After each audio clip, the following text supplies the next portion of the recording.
I want to share a picture of my Aunt Olive with you and the story behind this picture.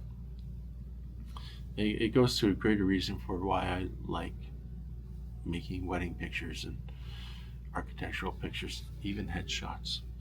And it all comes down to creating that legacy picture, that picture that people will remember forever being made. And that's what this picture reflects for me.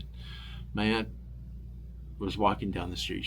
It was during the Depression. I think she was 18 years old, and she was walking home from work, and this photographer chased her down on the sidewalk and asked her if she would come in and be photographed. And I guess you wouldn't do that nowadays. I certainly wouldn't do that nowadays, chasing an 18-year-old woman down the street. But she said yes, and she went to the photographer's studio, and he took a couple of pictures. This was her favorite. And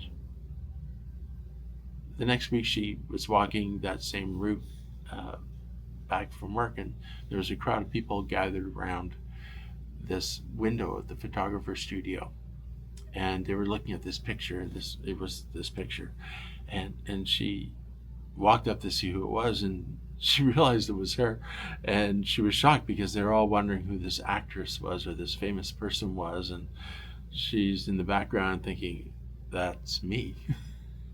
And then she went into the studio, and the photographer gave her this copy, and this was her. It's 1930s. You can see she kept it on her coffee table for years, and she would share that story with anybody who would listen. And I got to hear quite a few times over and over again. It was always pretty accurately the same version. So that was the vision she had of herself in her youth, and she remained that person. She carried herself with that, and that's part of the legacy of what photographers get to do. And it's why, like, when I photograph at a wedding, I want to do a portrait, a formal portrait. I want that candid portrait where people are having fun and drinking on the dance floor.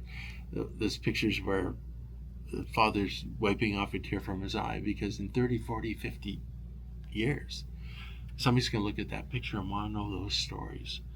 And it's going to be something that becomes legendary for that person.